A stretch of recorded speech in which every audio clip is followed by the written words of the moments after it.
The battle lines in the auto industry, they've been completely redrawn. It's not about horsepower anymore. It's about processing power. The car is turning into a smartphone on wheels, and code is king. And in this new war, the world's largest automaker, Toyota, isn't seen as a leader. It's seen as a laggard. In fact, a recent analysis by Frost & Sullivan officially benchmarks Toyota as a follower. This comes from a corporate culture that has always prized mechanical perfection over digital agility. A giant, playing catch-up. But here's the twist. While the rest of the industry is chasing silicone, Toyota is forging a counter-argument in aluminum and carbon fiber. They're building a machine that seems to defy the entire industry narrative. The question is, why? And today, we're decoding Toyota's high-stakes bet on mechanical supremacy. Okay, so let's set the stage. The dominant story in the industry right now is the unstoppable rise of the software-defined vehicle, the SDV. You have to think of it less as a car with a computer and more like a computer that just happens to have wheels. It's a fundamental rewiring of what a car even is. To really grasp the scale of this shift, the latest market report by Valuates Reports projects the SDV market is going to reach over $133 billion by 2031. Now, for perspective, that's more than the entire global video game industry today. This isn't just a trend, it's a total paradigm shift. So here's the critical point. The new battleground is being fought with code. We're talking centralized computers running the whole show, over-the-air updates that can unlock new performance modes overnight, and subscription models for, well, everything from heated seats to autonomy. As documented in a strategic analysis from ResearchGate, the old guard is now in a straight-up fight with tech insurgents, and the rules are being written by software engineers. And then there's this, the 2027 Toyota GR GT. It's a machine that seems to have completely ignored the memo. It's a deliberate, almost defiant move away from that software-centric model, an all-aluminum counterargument to the digital revolution. And what you see here is basically a declaration of sheer mechanical complexity. According to the technical data straight from Toyota Gazoo Racing's press release, we're looking at a 4-liter twin-turbo V8 hybrid, Toyota's first ever all-aluminum frame, and a rear-biased 45-55 weight distribution. These aren't software specs, they're declarations of physical, hardcore engineering. This really shows you where their priorities are. Toyota's own press releases detail a reverse design methodology.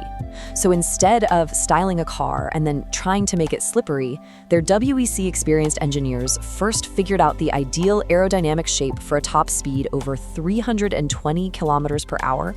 Only then did the designers even get to shape the body around that pure functional core. This all builds on a completely inverted philosophy. The industry standard is road to race. You take a street car, you make it a race car. The GR GT is pure race to road.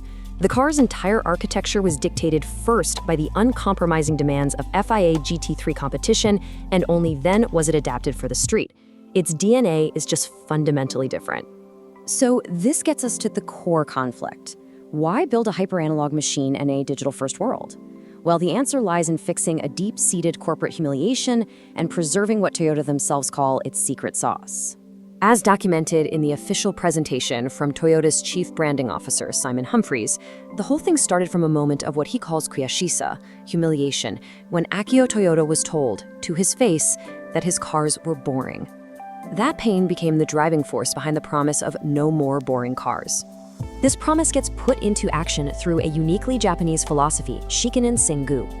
It's a ritual of rebuilding a sacred shrine every few decades, not because it's old, but specifically to pass on the essential craft and the skills to the next generation. Toyota applies this idea directly to car making. The GR GT is the modern vessel for this ritual. The entire point is to take the veterans who built the legendary Lexus LFA and have them transfer that secret sauce of car making, those analog physical skills, to a new generation of engineers before those skills are totally lost to the digital age. But this isn't just some cultural exercise, no. It's a calculated business strategy to build a competitive advantage where software alone simply cannot win. So here's the key. A detailed analysis in the paper, the 2027 Toyota GR GT3 engineering a track-focused icon, actually frames the car as a mechanical sovereign. It's a strategic declaration that, in an age of digital dependency, mastery over physical engineering is a durable, defensible, competitive moat. And this just perfectly illustrates that strategic split. While the tech-first rivals are focused on software ecosystems and over-the-air updates, Toyota is doubling down on driver car unity and mechanical supremacy. It's a bet that they can create an experience so visceral, so engaging that it just cannot be replicated with code alone. But make no mistake, this is not a rejection of the future. It's proof of Toyota's multi-pathway strategy. That all-aluminum space frame and the core engineering ideas developed for the V8 hybrid GR GT are shared directly with the all-electric Lexus LFA Concept. The secret sauce, it turns out, is platform agnostic. They're proving they can apply these lessons in mechanical mastery to both the absolute apex of internal combustion and the future of BEVs. This brings us to the decisive forecast. What does this massive bet on mechanical engineering actually mean for the future of the automobile? We're watching a split into two possible futures. The SDV path sees the car as an appliance, a platform where all the value is in the software and services. The GR GT is a bet on the second path, the car as an experience, where the value lies in the visceral, tactile engagement of a masterfully engineered machine. Toyota's betting that in a world of digital sameness, that experience will command a premium. The make or break question is this: can mastery over aluminum, aerodynamics, and combustion still define a brand's peak when the rest of the market is chasing mastery over silicon? Toyota's strategy is a high-stakes test of the very definition of a performance car in the 21st century. Ultimately, it forces us all to ask a fundamental question. In a world of rolling smartphones, does the soul of the machine actually still matter? For more data-driven automotive analysis, support our work by subscribing to AutoRead. Thank you for watching, and we will see you in the next breakdown.